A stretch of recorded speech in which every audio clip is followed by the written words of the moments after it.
Okay, so the three things that we're going to go over today are how I set up how we communicate with files electronically so that we're not doing a bunch of stuff via email. Unfortunately, my email specifically was hacked, it was about 1.5 years ago now. And fortunately, it was just somebody trying to send out spam emails, and it was fortunate that they didn't know what kind of system they had gotten into. It was just an email hack.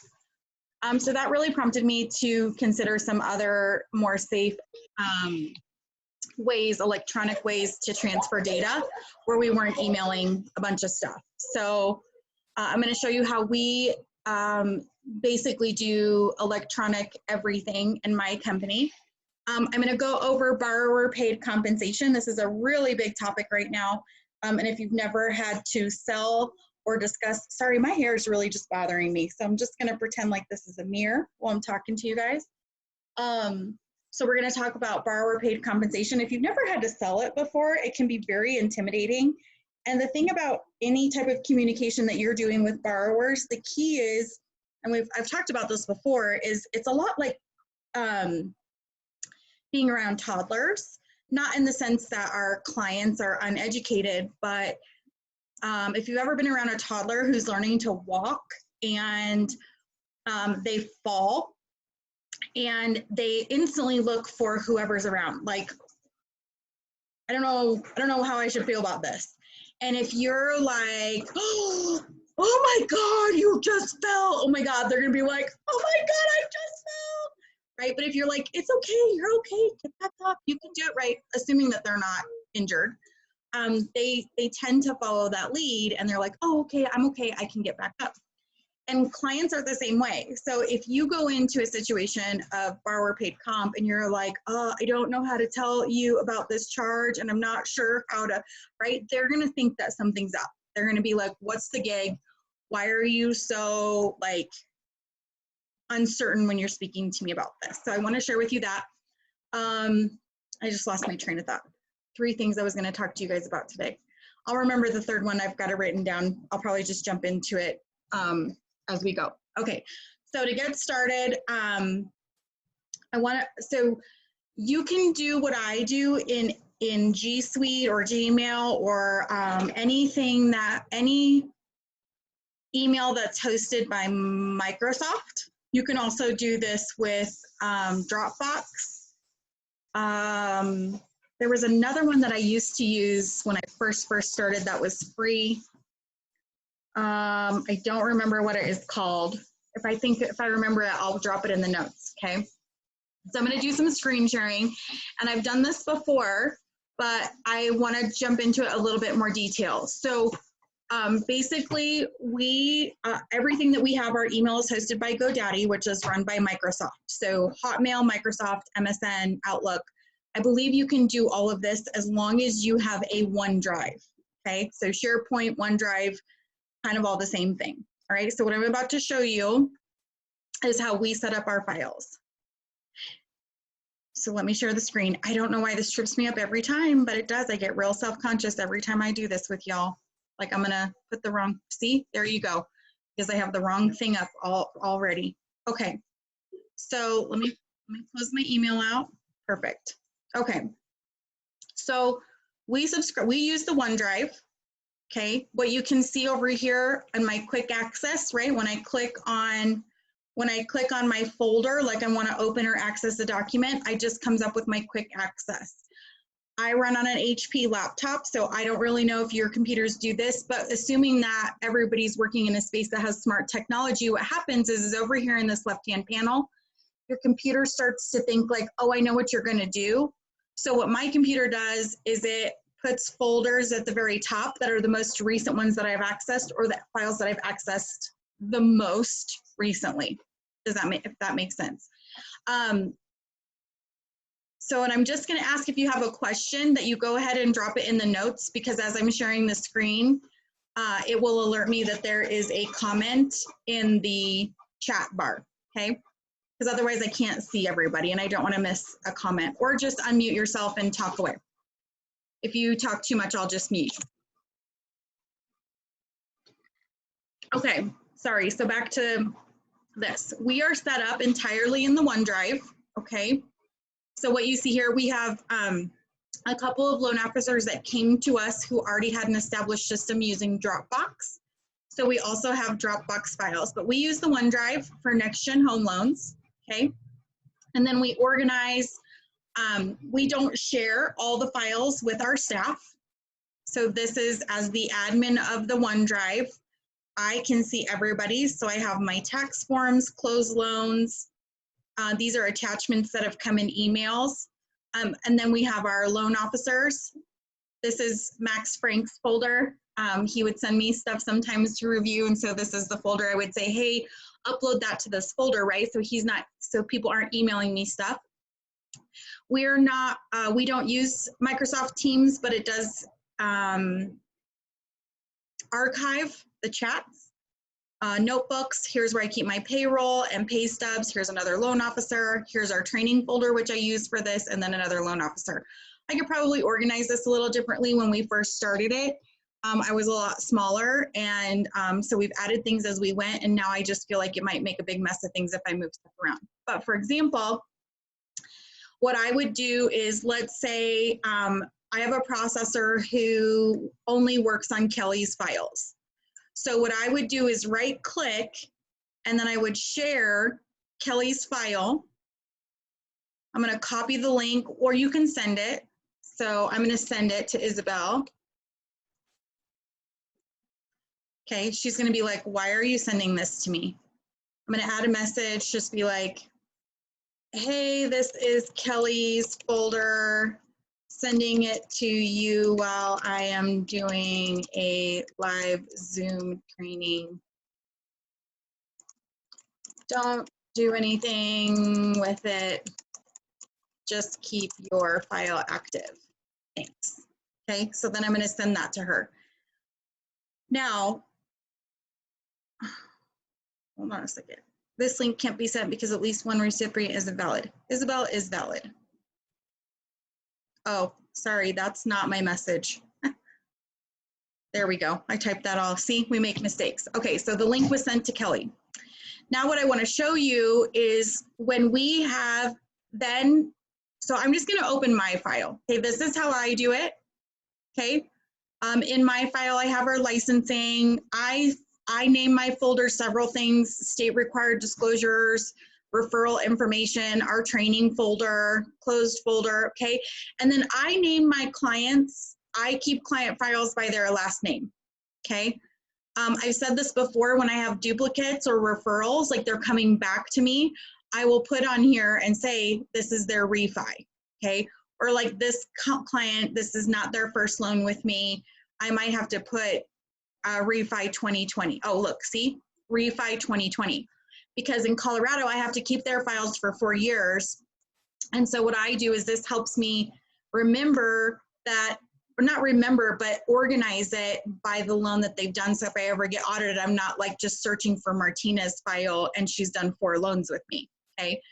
The other thing is that when I do a refinance file like this, I know that I can go back into their old borrower file and I can pull things like their insurance, their IDs, depending on how long it was since they last financed with me. I could probably grab some of their W-2s, things like that, a mortgage statement if I, you know, depending on what we're doing. Like I've got a client right now who has 3 properties and they did a purchase of a second home about 1.5 years ago. So I know that I can go into that old folder and I have all the EOIs, I have all the mortgage statements. So like I have a bunch of information that I can pull from the old file, okay? Now the other thing we do is I'm gonna go back to the training folder because I don't want to open a live file because this would be on YouTube and then that would be very bad. Okay, so let's say this is a new client for us. Okay, we create the folder. Now,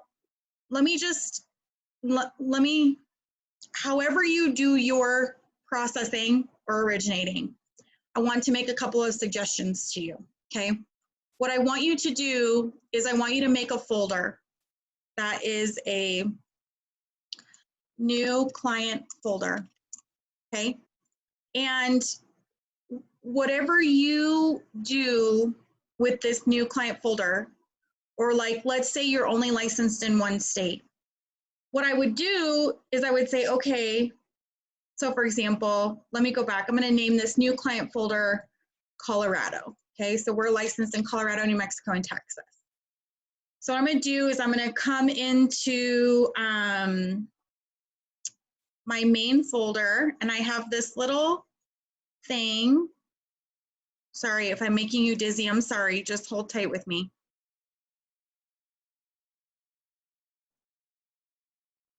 Okay, so we have this little packet of documents right here called Z required disclosures. I'm going to copy that. And then in this new folder for Colorado, I'm going to drop these required disclosures. Okay, this is exactly what I didn't want to happen, was that I have something personal up from somebody else. Okay, so these are blank Colorado disclosures. Okay, net tangible benefit. We have to fill these out on every file. Listen, I know it's a little bit archaic. I'm sure there's a better way to do it. Sometimes when you get really busy, you don't figure those things out, and you figure it out the best way that works for you. So this is what works for us. Okay. There are also, oops, sorry, that's not what I wanted to do. There are also some specific forms for New Mexico. So I might put a new folder that says new client folder, New Mexico. Okay. And then I'm going to do the same thing, and I'm going to go grab my New Mexico. I should have these all put in one PDF, but maybe I don't yet. Okay, so I'm going to copy these, and then I'm going to go back into my training folder. Okay, so now I've preset all these folders. Okay, what I would do then is I would copy this folder and then paste this folder. So now I've got a copy of it, and now I'm going to rename it as my Jones Purchase Training folder. And look what happens. Everything that I wanted in there. So what you're doing is making a scalable, repeatable process. Maybe your folder includes, if you're a loan officer, maybe you load your processing sheet. Maybe you load a checklist. One other thing that we do on all of our files is we create a folder that is borrower docs, Jones. So we always say borrower docs and then their last name, okay? Because what happens is I'm going to share this. So I'm right clicking, I'm saying I want to share this folder. I grab the link, and then I go to my email. I'm just going to send this to Isabel. She's going to be so confused today. Jones training email, okay? And let's say I've already talked to the client. They know that I've pre-qualified them, and I'm just waiting for their, okay, everybody just disappeared. Am I still on here? Can somebody unmute and tell me that you're still here? Yes, I am. Yes. Oh, good. Good. Thank you. I'm Okay. here. Sorry, that freaked me out for a second. All right. That'll make for a great YouTube video. Okay. So I've spoken to the client. I've talked with them. I got their information. I'm basically at the point, right, where I'm saying, hey, I'm going to need some documents from you. Bye, guys. Sorry, kicking my family out. So I'm sending them the email, right? This is like, you might already, y'all, I could go on like 5 tangents on how to be more efficient. So I'm gonna try and stay focused here. Okay, so let's pretend Isabel is Mr. Jones, Miss Jones, Mr. Jones, okay? Like Mr. Jones, okay? Below, I don't want to yell at Mr. Jones, so I'm gonna take my caps off. Below is the list of documents we discussed.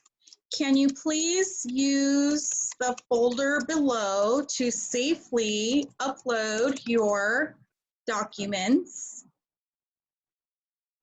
And then I'm gonna have my little list. It's like 30-day pay stubs, 19 and 18 W-2, 1 bank statement, right? And now I'm gonna paste my link for the share drive. Hey ho, looky there.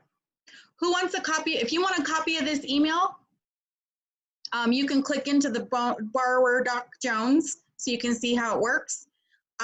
Send me, put your email, either DM me on Facebook or put your email in the comments. You don't have to do it to everybody. You can just send it in the chat to me.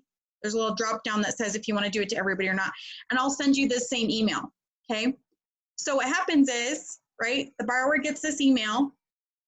And if I click on this, I can set, you can see that it's set for. Anyone with this link can edit.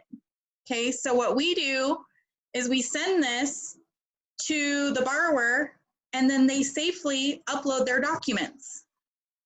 Okay. And I'll send this after the training class. After the training class, I'll send this video out or this email out for you guys, okay? Because I'll get too sidetracked if I do it right now. Okay, so now the borrower is going to get this. They're also going to have the list. They're going to have this link and they can upload this to, sorry, they can upload their documents into here. Now I'm not losing emails. You guys, I'm just going to, okay. I'm going to be real honest with you.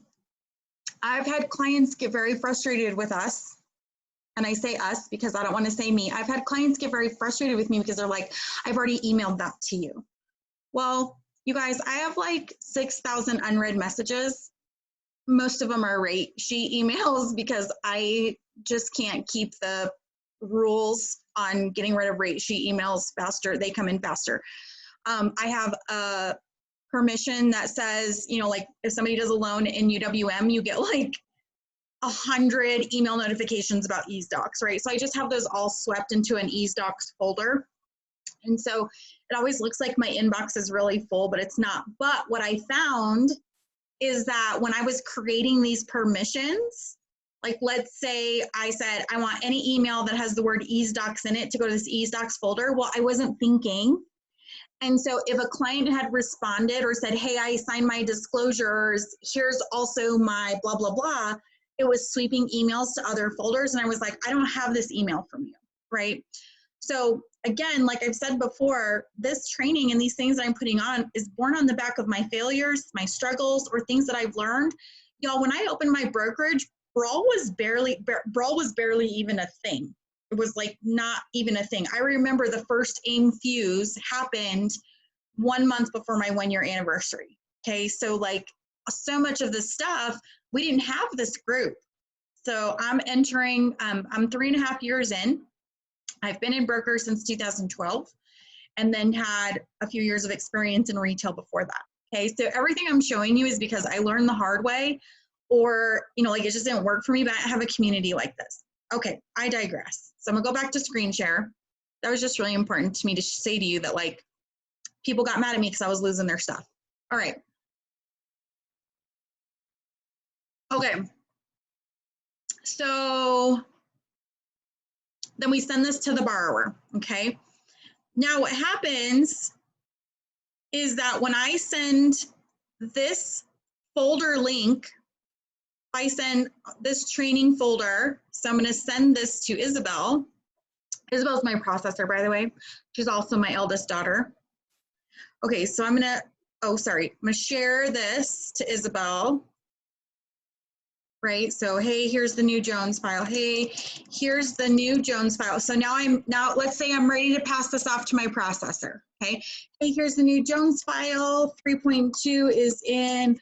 I went ahead and registered at UWM, okay? Just kidding, this is for training. Thanks. Okay, so I send that to her. You know what the really cool thing is now the borrower, when the borrower uploads documents in there, her and I both have access to them, okay?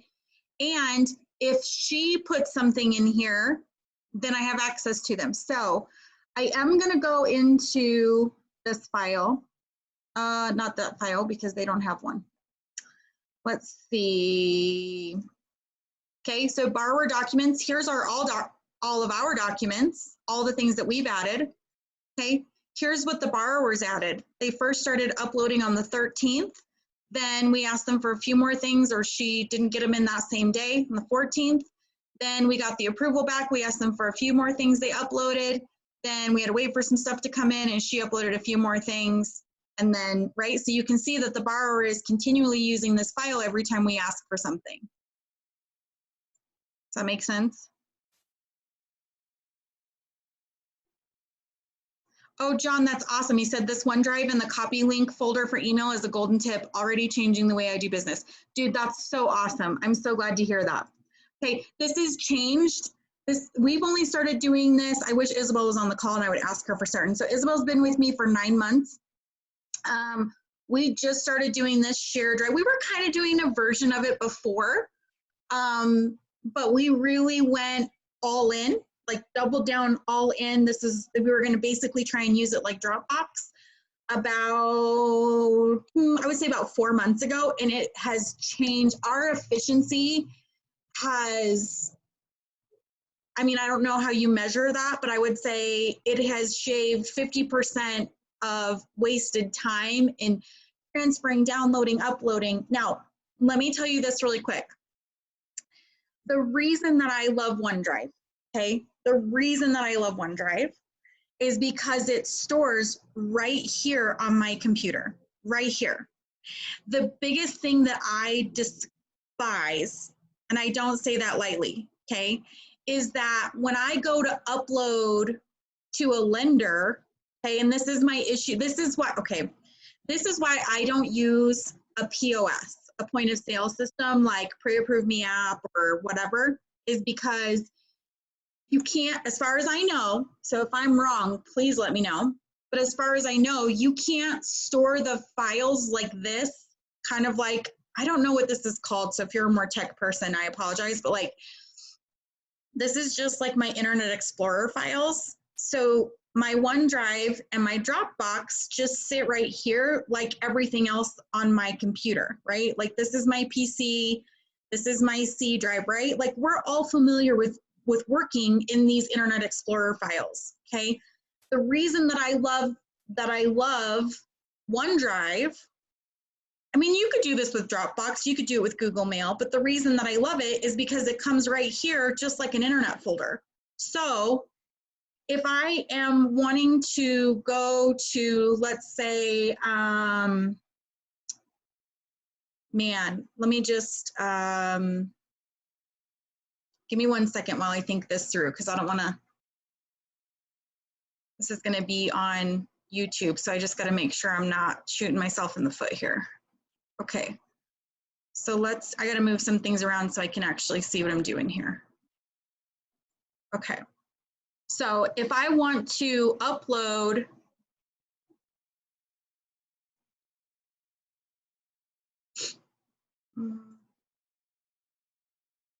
okay, so let's say I'm gonna come into a file, right? We're in a file, and let's say I'm gonna upload conditions, okay?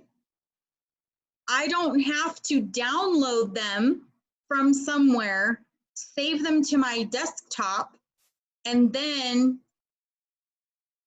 I can just go into my OneDrive folder, right? Go into my training folder, just pretend the training folder is your borrower folder. I'm gonna go into the Jones Purchase training folder, and I'm gonna grab the document, I'm gonna upload, and the document's gonna go there. Now, if you're using another system, what happens is, so we've done this before, where like if you use Pre-Approve Me app or 1003, and listen, those are all great systems. This isn't like a bash on those systems. This is really just about efficiency. If you use those systems, the borrower can upload into there, that's fine, but then you have to download everything and you have to store it somewhere where you can then upload it to the lender. That's the kind of stuff that's gonna kill you in time. Okay, that's why we love OneDrive. You could do this with Dropbox. You could do, I don't really know how it works with Google because we don't, but my understanding, and there are a lot of brokers that are doing it in G Suite as well. Okay, all right. I have this box that's up on my computer and it's driving me nuts and I can't figure out how to turn it off. It's like taking up precious landscape in my screen and it's annoying me. Okay, So that is how we use Sharepoint with OneDrive to increase our efficiency and not be emailing documents back and forth.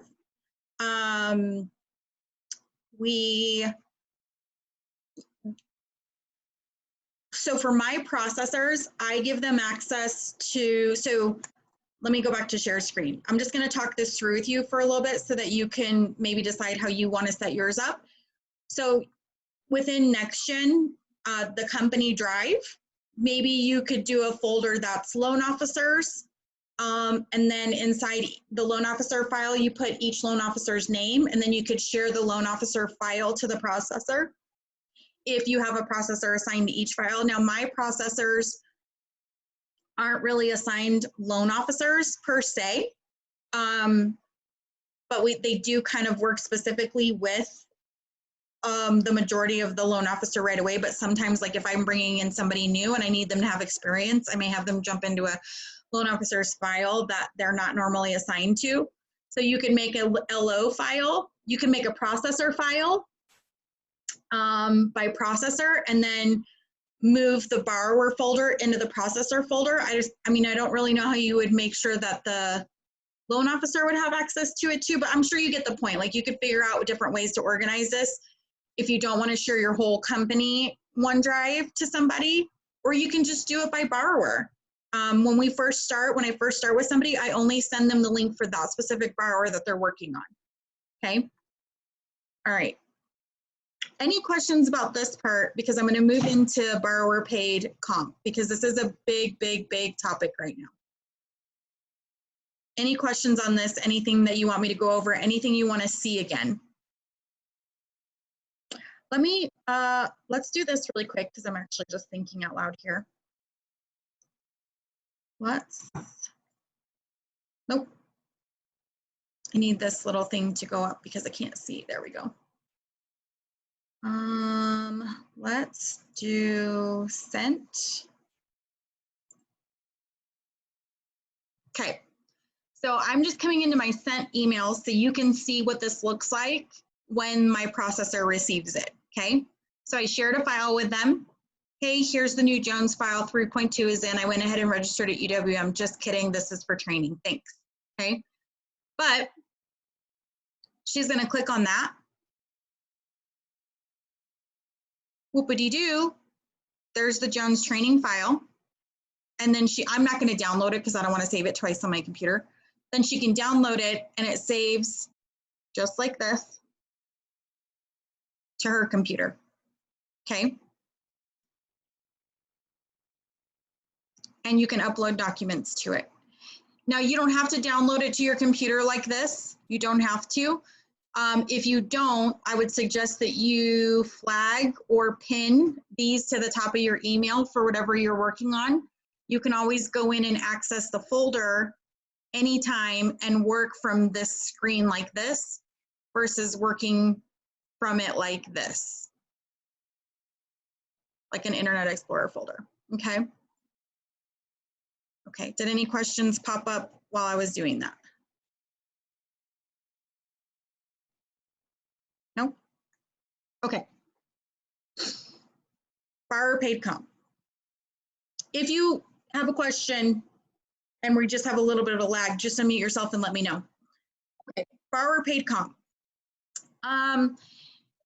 Listen, so a couple of things that I do is I address it right off the bat. Okay, I don't wait until they get a loan estimate, right? So I always let my clients know that I always explain to them how brokering works. Hold on.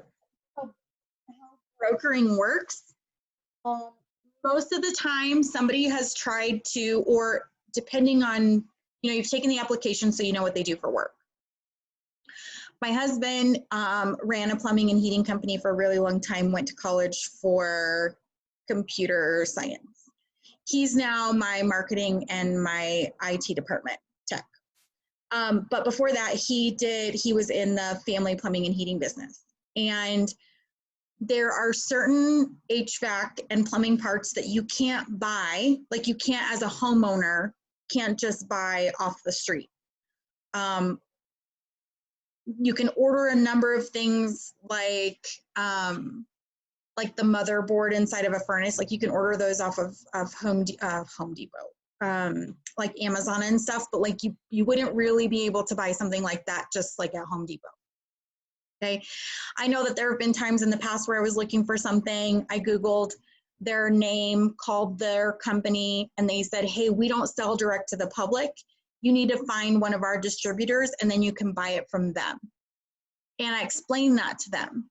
I let them know that working with wholesale is kind of like having a membership to Sam's Club, right? Where like you can't buy the big family bazillion pack of toilet paper at Walmart. You go and you get it at Sam's Club, but you have to have a membership. Like you can't just be any person in public going into Sam's Club to get it. So I explained that to them. I let them know that basically as their public distributor of their loan products, I have a contract with them for a percentage of the loan amount. That is how I get paid. Now, if it's a purchase, I explain to them how I am the least paid person in the entire transaction typically. So I let them know it's much like your real estate agents. They also get paid a percentage of the purchase price. So typically real estate agents run around 2.5 to 3% of the purchase price. Now I actually get paid a smaller percentage. Well, we're at 2.5, which we're thinking about lowering our comp, but we're at 2.5 of the loan amount. So after whatever money you're going to put down, we get paid that on the loan amount. Now, what happens is the bank pays me that money, okay? If there's a situation where, well, I don't always tell this part, but like if we get to the point where we're talking about borrower paid or they're short money to close, or like I help people a lot. And so what I say to them is, let me do this.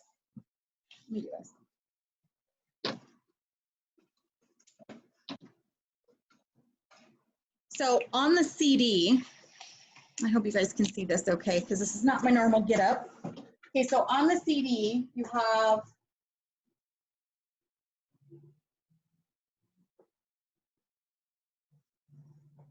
this is usually paid by others and then paid by the borrower. So you have box A, box B, and box C. Oh, y'all can't see that. Hold on a second.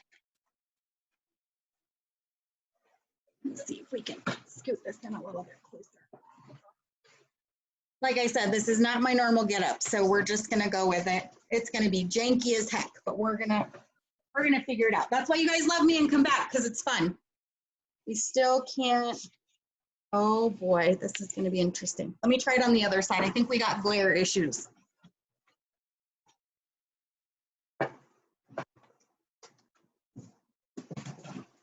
All y'all laughing at me over there on mute. Okay, let's try it over here. Is that a little bit better? Maybe let me choose a different microphone. Please hold. Okay, so oh, much better. Okay, so on the CD, I'm gonna show you this here first and I'll pull up the CD, okay? Okay, so paid by borrower, okay, and paid by others, okay? Then you have box A, box B, and then box C and blah, blah, blah. But I'm gonna change this. We're gonna do this as box J, okay, or line J. So normally, okay, let's say we have, and I'm just gonna do numbers that are easy math for me that I can do in my head so I can do this for you guys quick time, okay? So let's say our loan amount's $100,000, okay? Normally my lender paid comp is gonna go over here, so we're at 2.5%, okay? So our commission is $2,500. It's normally gonna go on this side, right? And then you have like, let's say this is your $995 underwriting fee, And then let's say this is your 450 escrow, 900 title. Oh no, this is going to be, sorry, this is going to be like 650 appraisal, $40 credit, $90 tax, $10 flood. And then like box C is going to be your title. So you might have like 450 escrow, 900 title insurance, lender title policy. Okay, look familiar? Get the gist? Somebody say yes or no.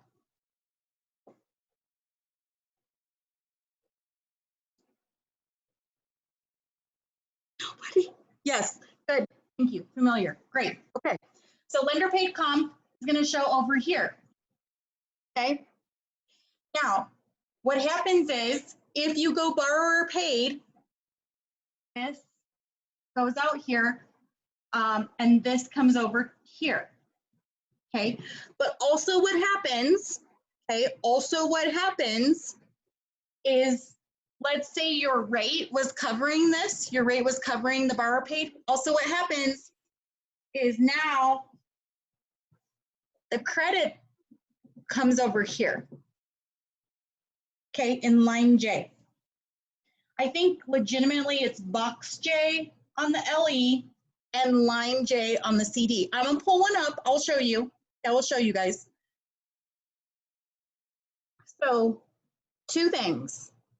When you're talking about borrower paid comp, okay, option one, which is if you're doing borrower paid comp and you're pricing the loan so that the YSP, yield spread premium, covers whatever your broker charge is going to be or origination charge is going to be. For example, let's say you want to do a conquest loan, okay? And let's say you normally do 2.5, but you're going to do for 1.5, okay? So this becomes 1.1500. Jesus, Jackie. 1,500, okay? 1.5 borrower paid comp is going to be 1,500, okay? Now let's say the rate of 2.99 has a YSP of 1.836, which this legitimately is a file that I'm pricing out, okay? So what's going to happen is down here in box J, you're going to get $1,836 in credit. So in option one, if you're pricing borrower paid comp and you're pricing the rate with YSP to cover, okay, to cover, because in borrower paid, it can't cover the charge, right? But if you're pricing it to where they get a credit that is similar to the charge, then what I tell my clients is you're going to see a charge in box A for origination. What you're also going to see is a credit in box J, a lender credit in box J, that's for amount equal to or close to the origination charge. Now, as professionals, what we know is that this cannot apply to this. So you have to manage your money. Somebody else had a really good tip, and brokers are better about this. I'm going to look it up and I'm going to share it. I'm going to do a class about it because it was really good. I didn't know you could do it this way, so I learned something new this week. Last week. Okay, so I tell my borrowers, you're going to see a charge in box A, okay? And then I need you to look in box J, because what happens is people look in box A and go, oh, and they don't even get to J, right? So I tell people, before I send them their loan estimate, I tell them, you're going to see an origination charge in box A, okay? But down in box J or line J, you're also going to see a lender credit very close to the amount. And I always say something like very close to the amount because it could be over, could be under, okay? And I caught myself saying charges in box A and then somebody was mad that it didn't cover their underwriting fee. However you want to price it, up to you, okay? That's how I do option one. okay? Now, if you're doing a true buy down, right, whether it's lender paid or borrower paid, whether it's a true buy down or not, you just explain to them, this is our charge. There isn't any credit for the rate, so you won't see any credit in box J. Okay, this is what you're gonna pay for my origination or the charge for the rate. Does that make sense? That one I went over like really super quick, but it's not as complicated. So for example, we did the 2.99 at 1.836 yield spread premium. Let's say they wanted 2.50 and the yield spread premium was only 0.25, okay? So I'm still gonna charge my 1.5, but down here, they're only gonna see a credit of $250. So their net charge is gonna be $1,250, okay? Listen, this is not a compliance explanation for you. I know that this cannot be applied to this. And now you know that this cannot be applied to this, but let me show you. All of these items, so $995, $650, $40, $90, $10, okay, so maybe they paid the appraisal outside of closing, right? So they already paid that on their credit card, okay? So they have $995, $130, $140, so they have $1,135 in fees. They were going to have to bring in cash to close. Okay. This box J now gets applied to, this cash to close. And this money that they were going to use for this gets applied to this. Okay. A little bit like monopoly money. One hand washes the other. So if my client, right, at a par rate, par pricing, or par lender paid comp was otherwise going to have $1,500 to pay for title, and I mean, $1,500 is low, but it's easy math for me, okay? $1,500 for title and the new escrow account, right? So this is their cash to close. And they were gonna bring this for their title and escrow and recording fees and all that stuff. This is $1,500, okay? So they were gonna bring this for cash to close. And I'm charging, I can't really write left-handed, so y'all are gonna have to just bear with me, okay? So this is cash to close, and this is origination. Holy, this is a mess. Okay, so they were gonna have $1,500 cash to close. That's the money they were gonna bring. But if you're going borrower paid comp that has a yield spread premium that covers your comp, then their cash to close is now gonna cover your $1,500 origination, and the yield spread premium, I need like my foot. The yield spread premium is gonna cover the cash to close, okay? So you have 3 buckets of money. You have your origination charge, your cash to close,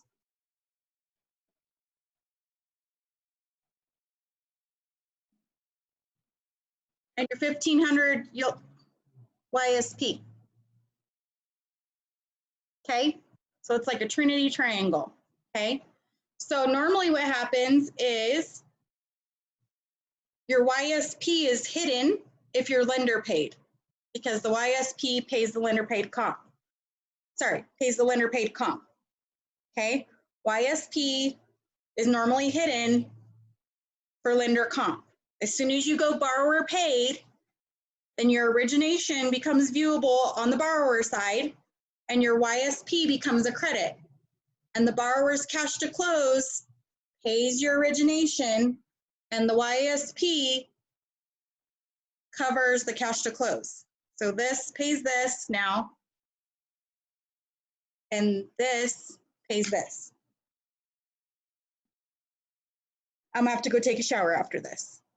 Another one, okay? Does that make sense? The best thing to do is, even if you don't fully understand all the movement of the money, I often say things like, can I do it on the whiteboard? Yes. Okay. My good, okay. Okay, so let me clean this up just really quick.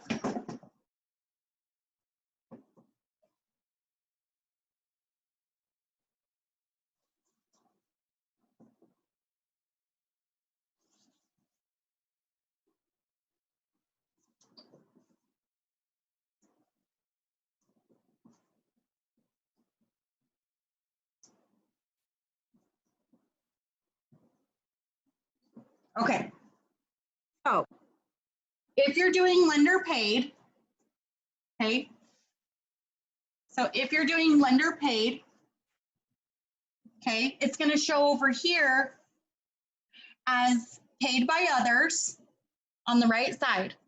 And you're not going to have anything in box J because the yield spread premium is covering your lender paid comp.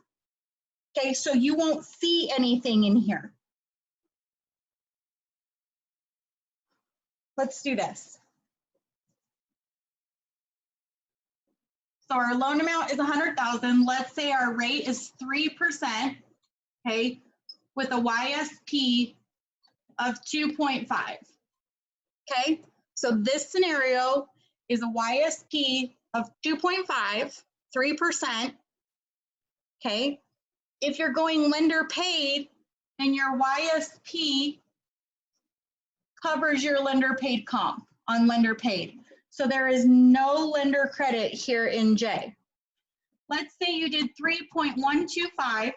Okay, this is lender paid comp first, and then I'll convert it to borrower paid. So let's say you were at 3.125 and the yield spread premium was 2.75. Okay, so you know that 2.5 of the yield spread premium is going to cover your comp. Okay, and the remaining 1 or 0.25, right? Now that's going to come down here as a lender. Let me check my math real quick here. What is 0.025 on 100,000? Is that 250 bucks?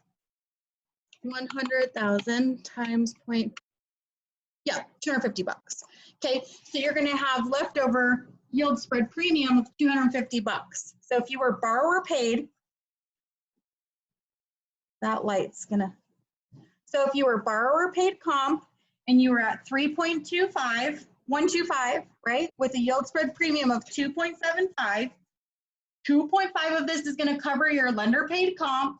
You've got a surplus of 0.25. Then in box J, you would see the lender credit for your surplus. Okay, now, same scenario, but you're going to go borrower paid. Okay, so we're going to go borrower paid at the same comp, which is 2,500, because I'm illustrating this. Okay, so this would be like the thought process in borrower going from lender paid to borrower paid. So you're still going to see in box A, you're going to still see the origination of 2,500, but now you're going to see all of the premium in box J. Okay, because the lender is now not paying it to us, they're giving it all to the borrower. What happens is this now moved to borrower paid. The borrower was otherwise going to be bringing money, cash to close for closing costs, right? We have the 995 underwriting. We have, they already paid the appraisal, so we have 140 of services they can't shop for. And then we got 1,300 in services they can shop for. Okay, so we got a total like cost of, let's see, 1,000. Oh, good Lord, 13, 10, 14, 24, 35. This was going to be the money they needed to bring for cash to close. Okay. So what happens is this gets applied to this cash to close. And this cash to close money gets applied to this.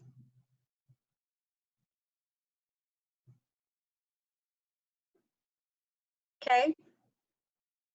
Now, this is like the thought. So the thought process would be if you started lender paid, right?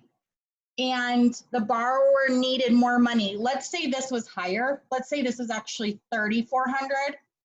Okay. And they only had 2,500. Okay. Then you would say, okay, I'm only going to charge you 1,500, right? And you're getting 2,750. So this charge minus this from the credit, they're netting an additional 1,250 that you're giving them from this yield spread premium instead of asking the bank to pay it for you. So you either buy the rate down, right? And you give up some of this premium and go down a rate, and then this becomes, right? But that's how it works. Did I just, let me know if I confused you on that. Okay, now, God, this looks like a beautiful, I'm always feeling like I'm writing stuff like a beautiful mind. Now, these costs don't change whether you're doing a purchase or a refi. The difference is that in a refi, if you have the wiggle room, you increase the loan to cover. Oh. Let me erase some of this. This is box B. Okay, we still have all this is the same. All this is the same. This is still 2435. Okay. Now,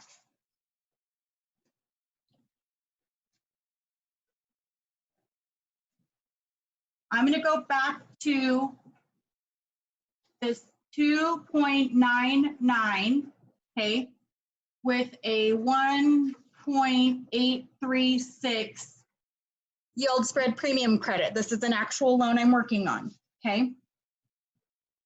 I'm going to charge 1.5 points. So 1,500. Okay, right now, the yield spread premium is 1,836. So when I'm talking to the borrower, I say, hey, there you're going to see an origination charge in box A. You're going to see a lender credit in box J. That's pretty much going to cover this. Okay, we know as professionals that it can't technically cover that. Okay, what we would have done on a refinance, right, is we would have increased the loan amount. If they needed 2,400 in closing costs, we would have increased the loan amount to 102,435 so that this covered the cash to close. Okay, but what's going to happen is this is going to cover the cash to close. The YSP is going to cover the cash to close. And this is going to cover our comp.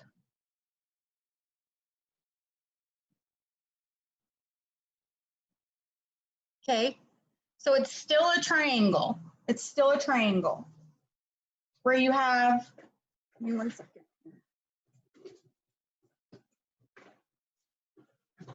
Oh, this is my wet erase board.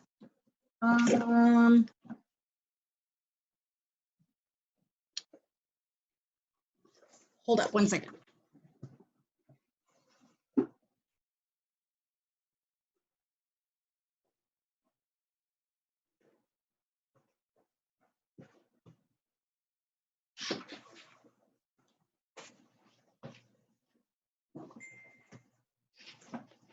Oops, I used the bleach bottle, not the Windex. I smell it. Okay, so you have, if you're a Catholic, you have the Holy Trinity, okay? You have, so you have comp, you have cash to close, and you have YSP. Okay. If you are borrower paid, okay, the YSP pays the cash to close. The cash to close pays the borrower paid comp. Okay. If you are lender paid, the YSP pays the comp and the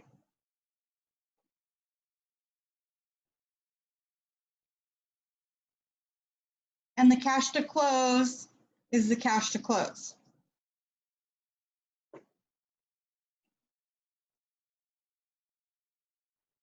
Does that make sense?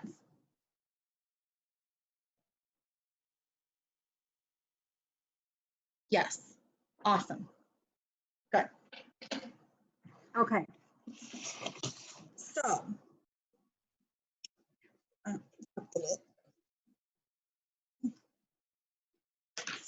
talking about it with the client, okay? This is where I'm saying to you, if you're like, you're gonna see a charge, but like it's all good. Like just be confident in what you're doing. You structured the deal. You know that it's a good deal for them. Listen, I normally make 2.5. I've locked 12 loans at 1 to 1.5 comp because 1% comp is better than no % comp right now. Okay, and we're gonna write it out and we'll figure it out. Okay, but I can't not do these loans for people, and I can't not make an income. And I know that you all are in the same spot. So you're gonna have to talk with your brokerage about going borrower paid comp and what their rules are with that. If you're in a brokerage that does a flat fee, then you know how to do the math. If you're not at a brokerage that doesn't do a flat fee, then you know there's some discussions that have to have, because when somebody goes borrower paid comp, that affects the money that stays at the brokerage to do operating costs, okay? But hopefully in understanding what we just went over, you can now confidently explain, even if you're not you know, like when I go to the dentist, I don't really want him telling me how he's gonna pull my tooth, okay? I don't. Don't tell me that you're gonna take the scapula and you're gonna, like, don't tell me, just do it. Just do the work. I don't care. I don't wanna be at the dentist, right? I have a lot of teachers that I'm doing loans for right now, and some of them, like especially the English and the math teachers, they want to know what I'm doing. The social study guys, the social study professor that I have, he doesn't care. He just wants me to take care of it, and he wants to know that he's getting a good deal.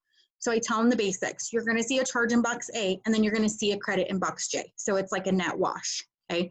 If you wanna know more about how it actually works, I'm happy to explain it to you, but otherwise, charge in box A, credit in box J. Let me know if you have any other questions. If you don't tell them that, they're gonna stop at box A. And we see this a lot, like in the vetted VA group, where somebody posts a loan estimate and they've got a charge in box A, and it takes somebody, and everybody's like, oh my God, that's ridiculous, okay? But nobody goes down far enough even in there to be like, oh, you have a credit in box J that wipes that out, okay? So the other thing to know is that whatever's in box A, that's the price tag for the loan. Underwriting fee, processing fee, loan doc prep fee. Box A is the price tag for the loan, okay? Box J is your coupons, your gift cards, your return credit, like however you wanna do that. How about if YSP has charged or negative? Okay. George, borrower paid or lender paid? Borrower paid. Perfect. I'm gonna erase what we just worked on really quick.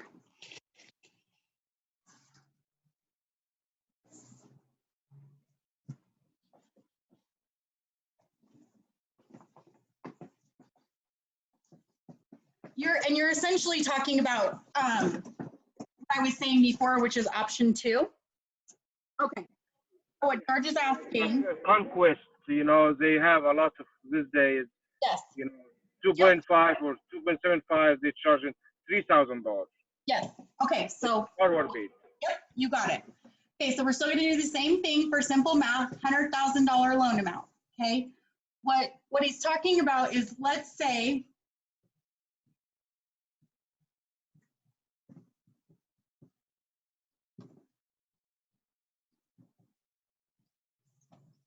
okay, this is the, I'm gonna scoot it just a little bit closer for you guys.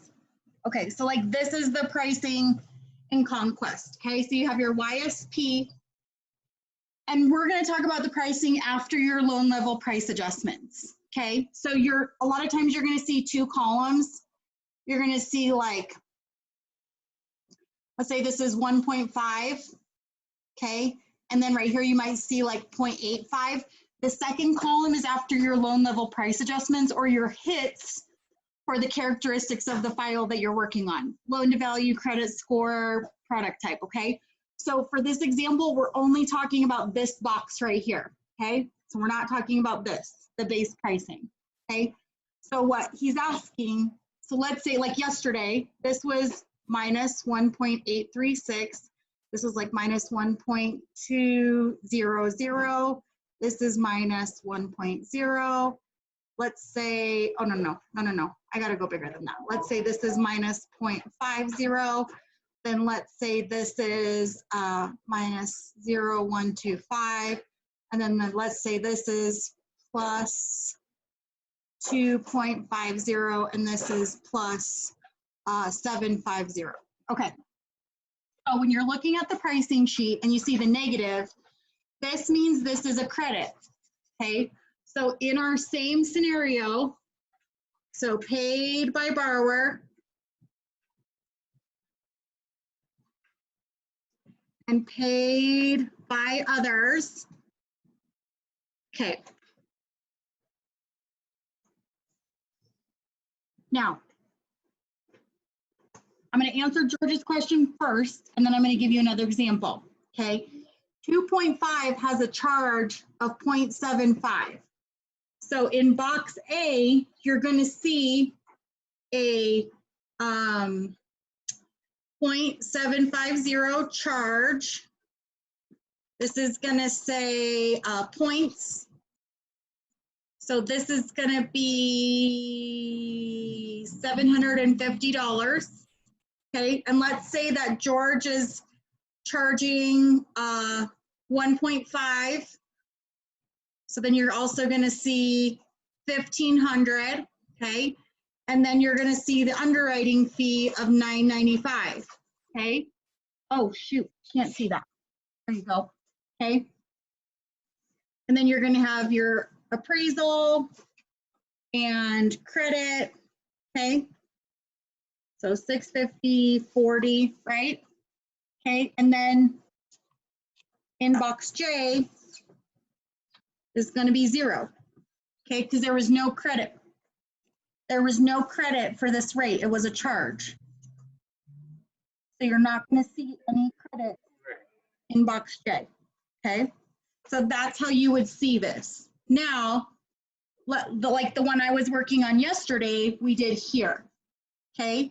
So the way that this one would look is you now would not have this charge, right? Because there's a credit.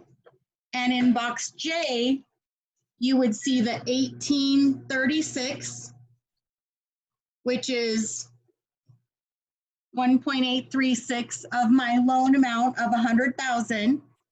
So my client is going to see in box J 1,836 because this had a credit. And then they're still going to see my 1.5 origination. They're still going to see my underwriting fee. If I didn't price that into the rate, which in a situation like George's, if I was already charging for the rate, I probably wouldn't. That's just me. Okay. So your client's going to see all of that in here. As soon as you go above this line, you're no longer going, oh no, sorry, that is wrong. Above this line here, right?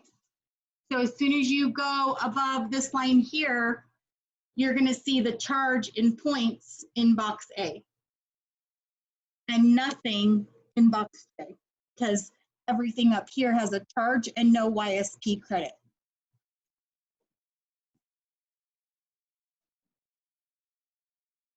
okay?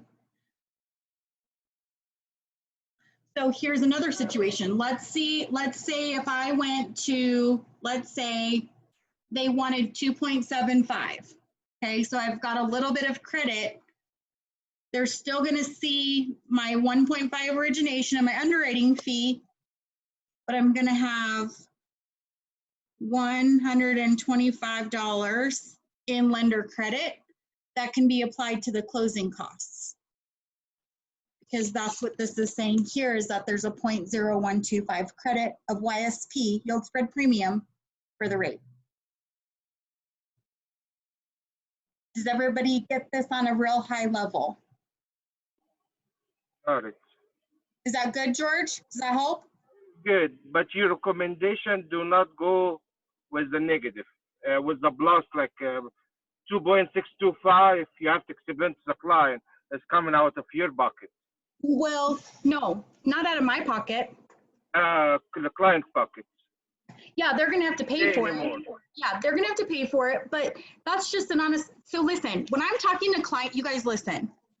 When I'm talking to clients, I don't tell them that they're doing this. I literally send them an email, maybe not as many options. I literally send them an email that says, here's the rate options, here's what the payment is gonna be, here's what the cost is going to be in dollars. I don't send them basis points. They don't know how that works. Let me see, give me 1 second. Let me pull up an actual email that I sent to a client. I want you guys to see this, okay? Because this is how I would recommend that you communicate. Okay, so I just want to make sure that there's not too much identifying information before I share, okay? So I don't tell the clients what they qualify for. You guys, it's a rate sheet, right? If they go up, they go down. They're going to trust me because nobody's explained this to them, okay? So this is an actual client. This is their loan amount. Okay, so for 2.875, the payment is $1,754, and the cost for the rate, oh, I do put it in there, is 1.25, or in dollar amounts, it's $4,300. Okay, so I do this all the way down, and the reason for this client that I did this many is because she's being quoted by somebody else, this right here, and it's costing her $2,000. So I always give them, like if they're asking me for a loan estimate to compare to somebody else, I always give them where they're at with their current lender. And then I went down to 2.99 because this is what she's paying with her current lender for the 3.375. So sometimes when you're trying to evaluate, like, what am I getting? How do I know I'm apples to apples, right? So here's an example of what I sent them. And then I said, I want to point out a few things. The difference in rate from the bottom to the top is 0.5%. The difference in the payment from the bottom to the top is just under $100, okay? So 2.875, if you're only saving $100 a month, it might not be worth $4,000 for you to go all the way down to this, okay? And then the difference in the cost for the rate from the bottom to the top is $3,700, okay? So the difference between the rate at 6.9 or 3.375 and for this rate, the difference is $3,700. So now my client can make a better educated decision. Let me enlarge this for you guys, okay? My client, whoa, stop, Microsoft, stop, okay? So now my client can make a better decision about what she wants to do. And I've broken it down for her in ways so if they're visual, they can look at it this way. If they're more verbal or don't think in like a visual like this, I've explained it to them as well in these bullet points. I often tell people that this is your loan, this is your money. It's kind of like being a student driver. I'm sitting in the passenger seat making sure that I'm here to answer your questions and give you directions, but you are driving the car. This is your rate, this is your money, this is your loan. And a lot of times clients will ask me, well, what would you do? And I used to tell them what I would do, but then I realized like what I find valuable is unique to me. and the perspective and the lens of my life. And I learned that about 3.5 years ago when I had a client who wanted to refinance, and I was only able to save him $75 a month. So I was like, man, like, it's just, you know, like cost benefit, return on investment. I think we probably should wait until we have a bigger savings. And so I called him, basically leading into the conversation like, hey, this is the refinance, here's the rate, here's what I would do to your monthly payment. It's saving you about $75 a month. And I was like, it's not a lot of savings. It would take you a little while, like 20 something months or 18 months or something like that to recoup the cost. So I'm just not sure if right now is the right time. And he was like, wait a minute. So you're telling me I can save $75 a month and not have to make a payment till February? And I was like, well, yeah. And he's like, let's do it. And I thought, what's valuable to me is going to be different than somebody else. So I started learning that I need to teach people how we make these decisions and let them decide for themselves. Now, if you're asking me return on investment, where's your break even? I'm also looking at your cash flow. So I might say to my client, like, let's say they're strapped financially a little bit. I might say to my client, listen, you're already doing this loan with the other lender at $2,700, okay? Maybe we split the difference and we go with this guy right here at 3.125, your less rate. And instead of that $2,000, maybe we only spend half that and you take that $1,000 and pay off those 2 little Capital One cards you got. What do you think about that, Angie? Right? So that's when you start getting into the place of a consultant. Because I can tell you right now that the retail loan centers aren't doing that. They probably don't even know. Okay. Any other questions about this? Of course, she gives them the rate of, this is the rate you show is a lender paid or a borrower paid? Those were all borrower paid options. Okay, got it. So let's do this. Okay, we're going to use the same board. I'm sorry, just because Conquest is giving us with a lot of, you have to pay out of your bucket for the client. Let's talk about that. What's your comp? What's your lender paid comp set at? 1.75. Okay, great, perfect.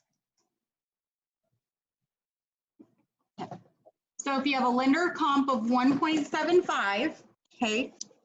So we'll do the highest rate and the lowest rate, lender paid, so you know how this works, lender paid, okay? So at 2.99, this is going to show $1,750 in the lender paid by others, okay? But there's some extra premium left. There's 0.86. Was my math wrong on that? 6, 8, yeah. So there's 0.86 premium left. So on a lender paid at 2.99, you're gonna see your $1,700 over here, nothing on the borrower paid side. And then you're gonna see in Box J, you're going to see this like $86 down here as a lender credit, because the yield spread premium covers your 1.75 with a little bit extra. Okay, now let's say, let me do one in the middle first so that you can see the progression. So now let's say we're going to do 2.875. Okay. So what you're going to see is you're still going to see 1,750 over here. And then you're going to see a charge to the borrower in points for 0.55. So, sorry, we're doing this one. Okay. 1.25, there we go. 1.25, right? Because the yield spread premium is only covering 0.5 of the lender paid comp. So then over here, you're going to see 1,250. Okay, you're not going to see the yield spread premium down here because it's lender paid, right? The borrower doesn't get it if it's lender paid. So you're not giving anything up the borrower is paying $1,250 of the $1,750 because the yield spread premium is covering the first 0.50. Now if you do this one,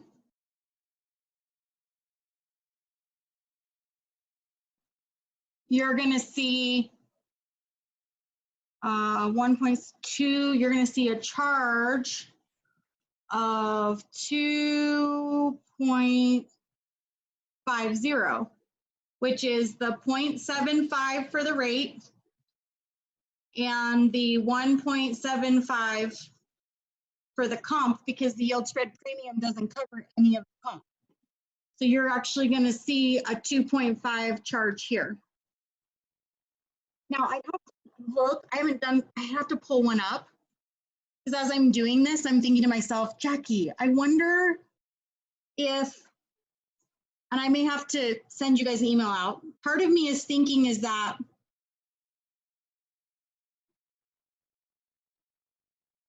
yeah, I still think that this is still going to show like this, like it's not going to go down just because there's a charge associated with it. It's just going to be listed as a point because it's not, the yield spread premium is not enough to cover this.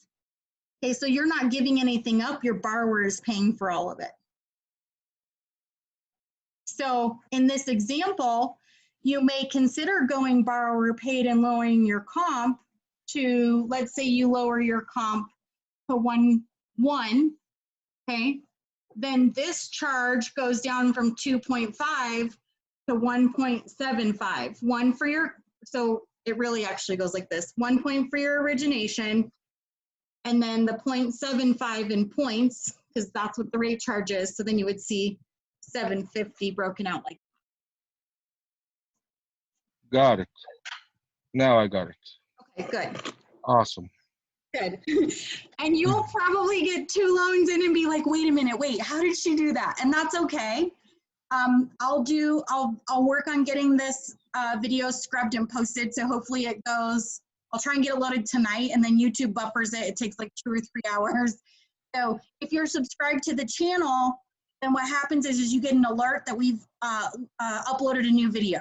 So that's why I keep like telling go subscribe, so that way you know once the new video is hit, and then you can go back and watch these. Got it. Thank you. You're very, very welcome. Okay. All right, give me 1 second. Let me just hop into my notes here really quick. My training notes.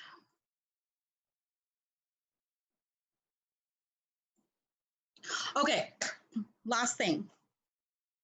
I just keep seeing all this stuff. Okay, so I posted in Brokers Are Better Monday that I was 3 for 4 in appraisal waivers. I see lots and lots and lots and lots and lots of questions about appraisal waivers. So I'm going to share with you guys what I do when I'm running AUS.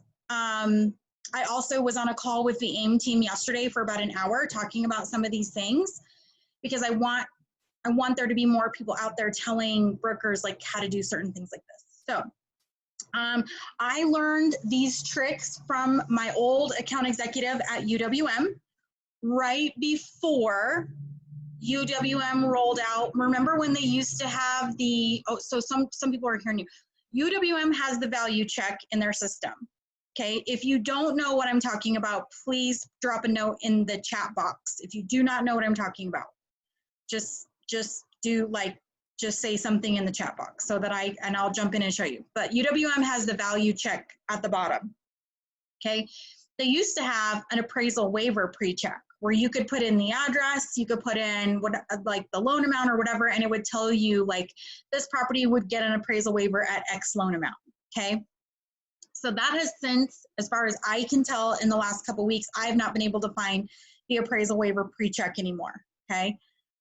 But here are the things that I was told and why I have such a high percentage of appraisal waivers now, okay? So a couple things. Value check. It used to be that Fannie and Freddie would ping a couple of sites for value. I think with the new COVID overlays and the increased PIWs, property inspection waivers that have been updated in the most recent update of AUS is it may be looking for alternative sources and the UCDP or whatever that is, where they register and log appraisals in the appraisal systems. So the first place that it would check would be the Chase Value Estimator. I literally just go into Google and type Chase Value Estimator. Okay, I put the address in. Sometimes that thing is, okay, I didn't freeze. I just was gonna say something inappropriate and then thought better about it. That thing is bonkers, like out of its mind. Like I've had properties come back and be worth less than what somebody bought it for last year. Okay, so with a little bit of a grain of salt. What I do though, is I review the data critically. So I look at my property, I look at the, here, let me just show you. Let me just show you. Let's just do this. Okay, so, okay, literally just do that. It's gonna come up in my recents because I pretty much use it every day. It does take a little bit to load. It's actually going to pre-populate with the last address that I looked up, okay? Now, I know this area very well. I know this neighborhood. This is actually really low for the neighborhood, okay? 410 would be the value estimated would be really low. So what I'm gonna do is I'm gonna look at, okay, 436, 300s, 440s, okay, 440, 470, 490. I would say this neighborhood probably is closer to 450 or 470. Anything of that I talked about with appraisal waivers and stuff, if there's something you want me to show you, let me know. We've got, you know, normally we're blocked out for another 30 minutes. Otherwise, we'll just end a little early today. Yes. Yes to Claudia's private message.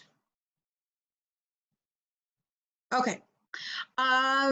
If there's nothing else, then we'll go ahead and end this for today. I'll do my very best to get this up and buffering so that it's available for tomorrow.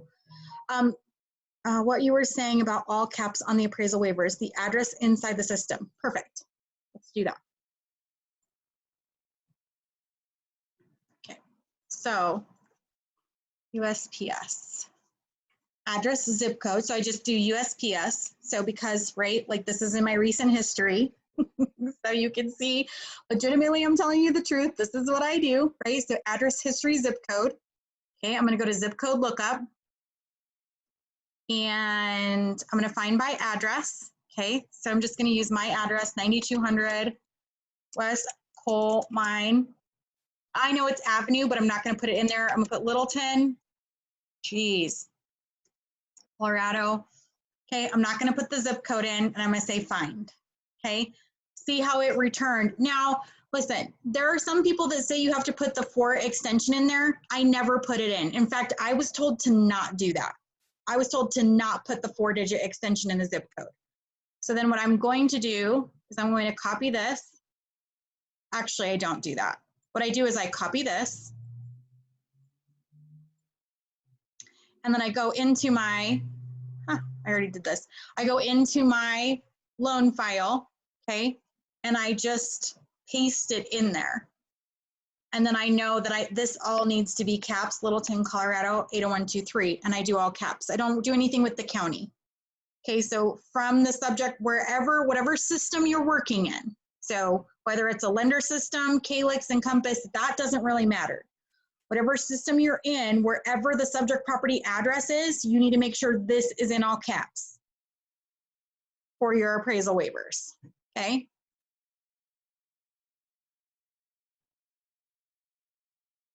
And then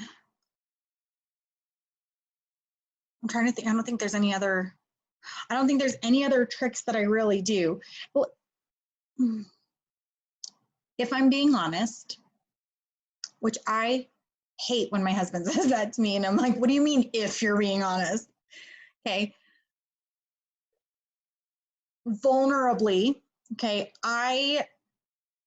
if I feel that the Chase estimator is off its rocker, I will Google the address and I will look at places like Zillow and Realtor for 2 reasons.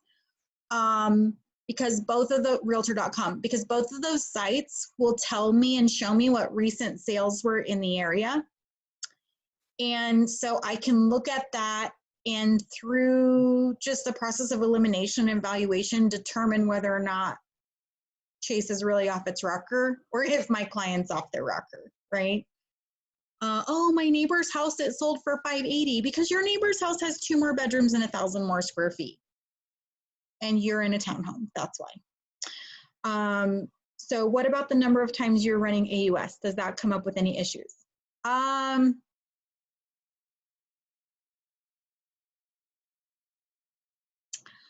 I mean, no, but here's the deal. So you're asking about, like, if I get an appraisal waiver at 290 and I keep running it and keep running it. So normally you only get issues with AUS on the number of refunds when you do not have an approval and you run it more than 7 times. So let's say you're refer.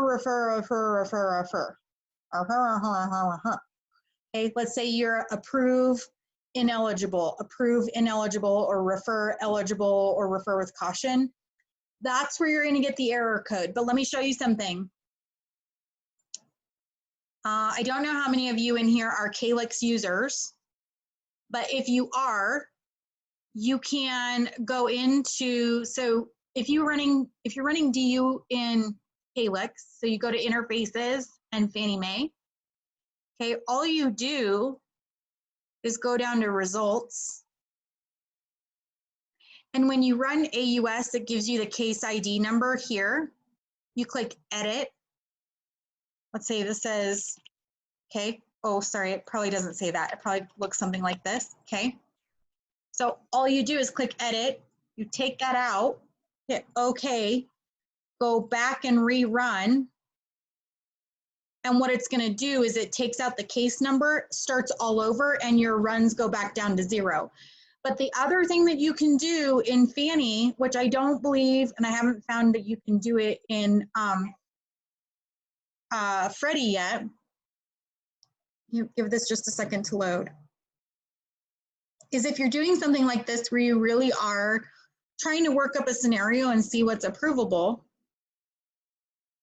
is, so I'm just canceling it right off the bat. In the edit loan screen, okay, under types, terms, and property, it's gonna ask you right here, is this for a pre-approval?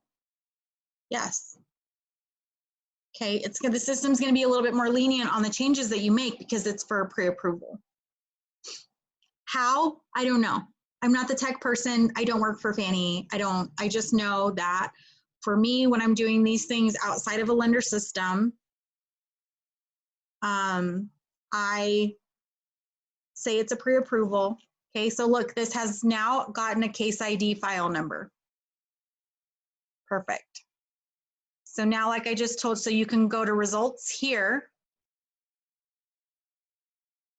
Okay, so I'm going to edit, and then I can take this out and rerun it, or I can go to interfaces, Fannie Mae, interfaces, Fannie Mae, and then go to results here. Brings me to the same page. And then I edit, I take the case number out, and I can rerun the AUS findings, and it starts my counter over. Okay. But if you're doing it just for, like I was saying, like for the value of the home, to see where you get an appraisal waiver, and you're not really changing a whole lot of other stuff, you should within 3 or 4 runs be fine and know what that is. You go up every $10,000 until you lose your waiver. And then you get better rate pricing. And I think yesterday, Tuesday, so I had $1 million day Friday, $1 million day Saturday, $1 million day Monday. I only had one that didn't give me a waiver. I had an IT issue, put a CR in at UWM, got it fixed, got a waiver on that one. Got an FHA streamline. I mean, I don't think I have any, I have a 3-pack right now, and I'm pretty sure one of those I'm gonna have to have an appraisal for, okay? But like out of the last 12 loans I've done, I don't need an appraisal. And I want you guys to know that. So if you have a file, if you have a file and you feel like you really want to get an appraisal waiver or you want to run through one, send me a DM. And if I can get like a bunch of people on a small call, maybe we could do like a 30-minute call with actual files, and we can do a Zoom call, and I'll share the screen to somebody and we can work on everybody's files for like each person gets 5 minutes, and we can share a screen and walk through appraisal waivers together in like a small group setting so that people can actually walk through it. Because once you do it once, like, it's super exhilarating, and then you want to do it all the time. You would love to watch me just do files. No, you wouldn't. I'm a hack. Because now, I'm a hack at it now because I don't have the patience for it anymore. But yeah, we could do that on a small group setting. I guess my daughter, she might call me bougie.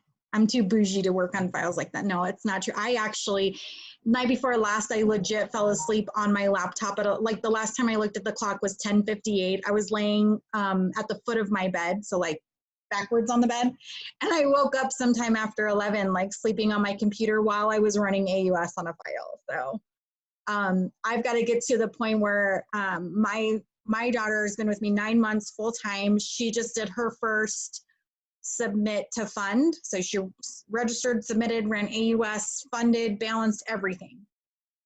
So it takes about 6 to 8 months in my space where I'll feel comfortable giving you the AUS keys. And in fact, she did it on a different loan officer's file. So like nobody runs AUS on my files yet.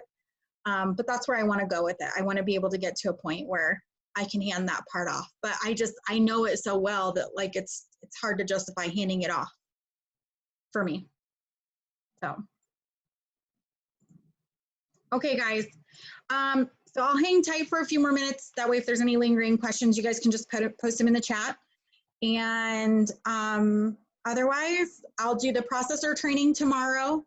We're going to go over some cool stuff tomorrow. So that's more like, I have it broken out for like junior processor and advanced processing. For most everybody in here, you're either an originator or an advanced processor or third-party processor. What I train the processors on for a junior processor is basically a specialized admin person. So if you visualize yourself being in an office and you had a receptionist or an administrative assistant, right, and they do office work, you might, in the olden days, walk up with a file and say, hey, this is the Jones file and it needs title and insurance. I've got a title and insurance cover page in here and I want you to call the title company and the insurance and get that paperwork, okay? No different than a receptionist at a medical office or an admin at a medical office. I have a lot of experience in the plumbing and heating business because that's what my husband did and that's where I worked during the 2008 to 2011 when it was really hard to keep a job and mortgage, right? And so all of our people were specialized administrative assistants. So I'm trying to teach processors, open a virtual assistant company, okay? Do a little LLC, become a virtual assistant. A junior processor is just a specialized administrative assistant who knows how to do the administrative work as it pertains to the mortgage industry, ordering title work, ordering insurance, and getting VOEs done. I would suggest that if you're getting into a place where you're getting overburdened by your volume, that hiring a junior processor for like $100 a file is a great way and a very cost-effective way to start handing off some of the workload. And I've got about 4 or 5 people that have trained with me, that are working with me, that are ready to go. Now, one of the things that I'm going to do is that I'm going to start offering mentoring and small group coaching. So for you as a loan officer, you don't have to answer all their questions. They're going to come and they're going to stay in mentoring or small group coaching with me. The price tag on that's going to be like $47 to $97. Okay. And then you as a loan officer aren't asking all the questions because you get into this place where it's like, if I take my thumb off of what I'm doing long enough to explain this to you, this whole thing falls apart. Guys, I know, me too. Okay. So we're a smaller boutique brokerage. I do have 4 other loan officers, but I've brought my family in. My daughter's my processor. My son and his wife are an LOA processing team. They were who I hired in April. I want to be the small family boutique brokerage. Okay, that's what I want. I don't want to be a Nexa. I don't want to be a Epic. I don't want that for my business. Okay, and I know that there are other people that also do that. And the thing that we don't have is a training department. We don't have a training department. We don't have the abilities. Like when I first started, it was just me. I either had to make the sacrifice of not working on the loans and train the person, but then I didn't have the money to pay either one of us, right? So that's where I'm moving with this. I've spent about $2,000 getting platforms and getting things together so that I can do this ongoing. And my son's going to take over a bunch of my origination work because I'm trying to get it launched for January so that we can get these people in and you guys can hire people and they can come and ask me how to do this stuff so that you can continue going and doing origination and taking phone calls and structuring deals and not asking like, I don't know where to find the title company information and I want to do a good job. I don't know this work that well yet. Okay. So please know that that's where I'm going with this. The $47 to $97 a month isn't like, that's not, listen, it's not going to replace the 6 figures I make in origination. Okay. I'm doing it as a value add because I want to see people succeed. And I've scaled up my business operations to have a team and I'm still going to be okay financially, but this is my soul's work. And it's taken me a long time to figure that out. And helping you guys and growing your businesses and helping teach people, especially right now in COVID, to find a new stream of income where they can work from home. I know what it's done for me and my family. I know what it's done for me and my family. And this is my soul's work. Okay? All right. Go get them. Can I ask you one quick question before you get? Uh-huh. And it has nothing to do with what we've talked about today, but self-employment tax calculator, where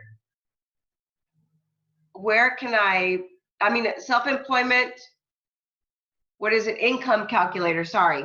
Oh, I was like, why do you need that? That's a really No, I was stuck with, I've been working on this for hours this morning trying to figure this out. Girl, were you not on our training when I shared the Remen income calculator? Hold on. I may have been, I'm not sure. Was it a regular?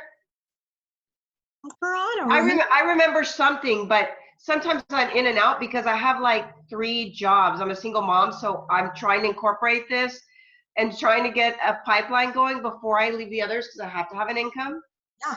So yeah, it's just been crazy. Okay, let me do this. I'm going to share, let me find it really quick. I'm doing this on the fly, income calculator. Listen, for all the dudes in here, I'm really sorry, but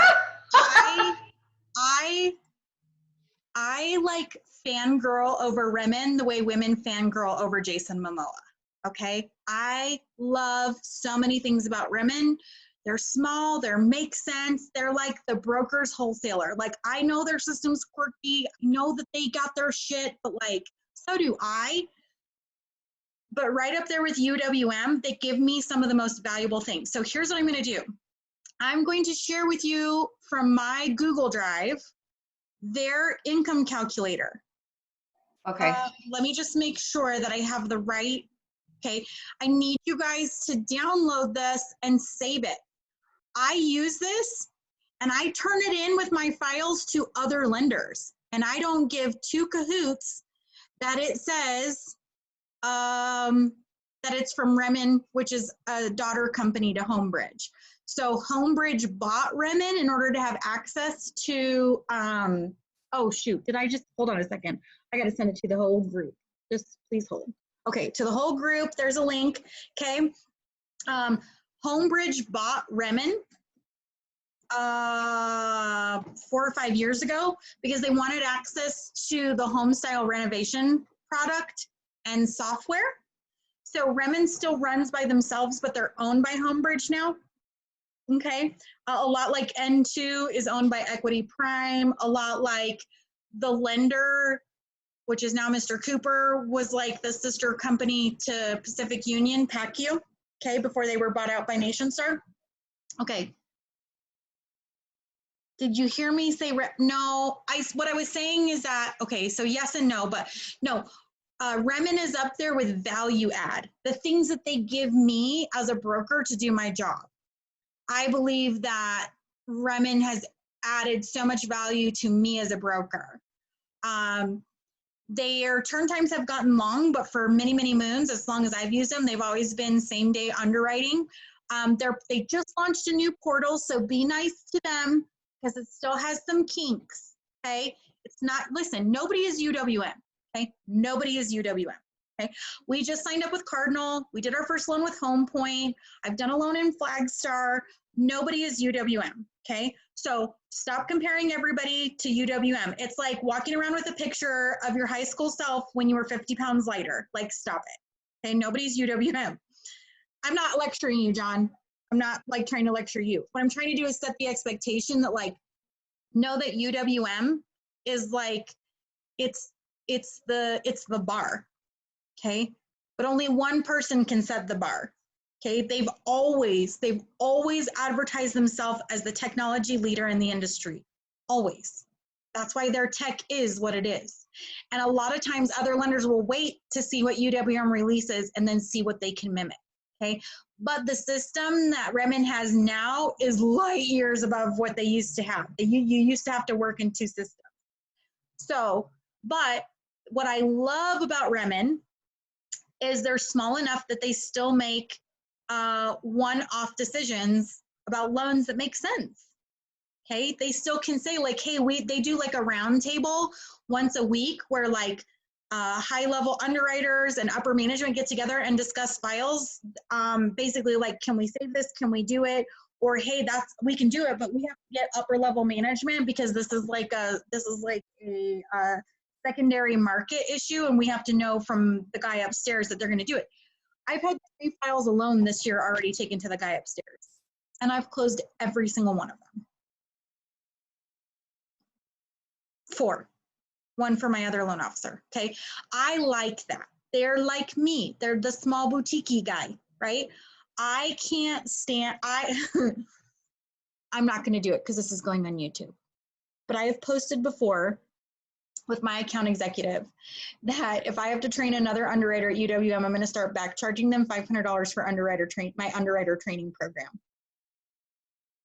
And I have sent my account executive an invoice before for $500. My husband's been telling me, how long have you been saying that? 3 or 4 years since we lived in one of our other houses. He'd be like, you should charge them to train their underwriters. And I was like, no, I don't really think they're going to be up for that. They probably don't like the way I'm going to train their underwriters. So, but we get it, right? They're staffing up. They're new. It's actually the same thing that I'm trying to do in a scalable way for the broker community and something that's not available. You can't go anywhere in the broker community and do what we're doing right now. That's why I'm doing it, because nobody else is doing it. And I know we need it. I need it. Sometimes I need refreshers on what I'm doing. Oh, I got to make a note to myself. Hold on. I got to go find.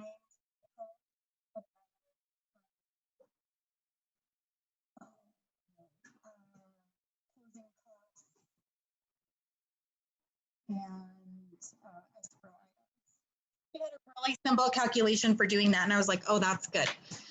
So I'll find that. But make sure, what I'll probably do is also send this Google link out and via email, because there's like 10 of us in here today and there's 110 people subscribed to our YouTube channel. So I'll make sure and send this Google spreadsheet out, use it. The other thing you could subscribe to if you wanted to, which a lot of the underwriters or a lot of the banks use, is Uber Underwriter.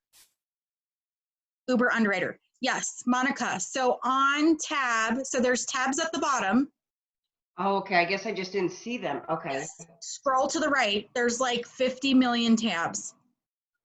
Okay. And there is, so it's just, so you're going to see from left to right, you're going to see W-2, teacher, overtime commission bonus, differential, military, residual, Schedule B, Schedule C, Schedule F, K1, partnership, C Corp 1120.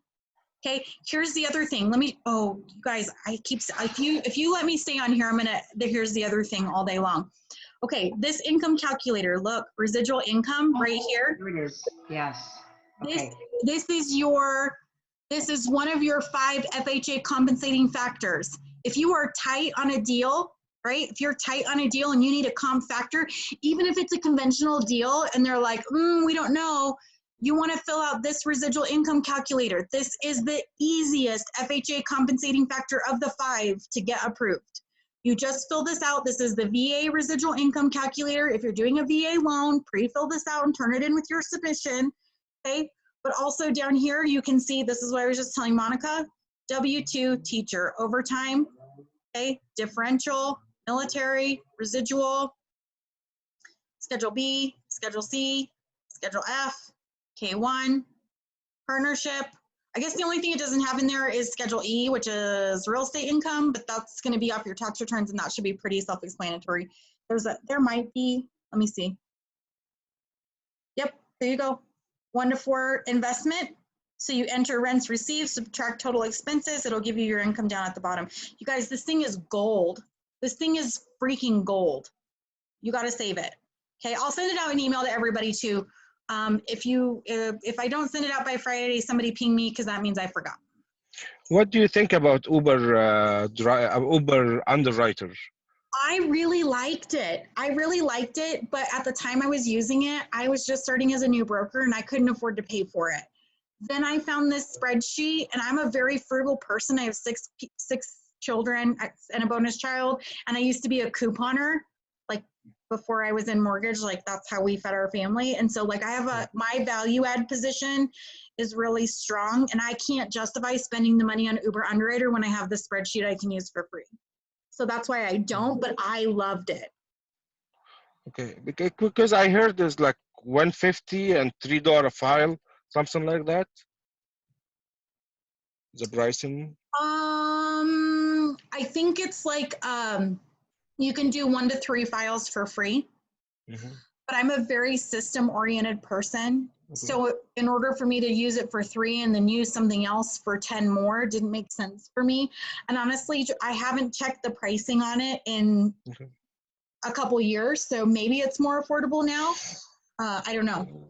Last time I checked last week, it was like around 150 setup fee after this $3 per file.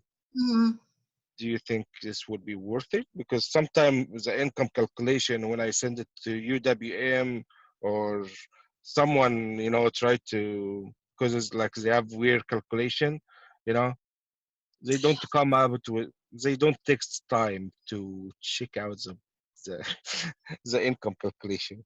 Yes, I still probably wouldn't, for me, right? For me, I still probably wouldn't pay the $150 because I have that free spreadsheet. Okay. That's just me. You may find that it's worth it for you to do that because it's not a spreadsheet. You can log in. It is an awesome tool. Awesome tool.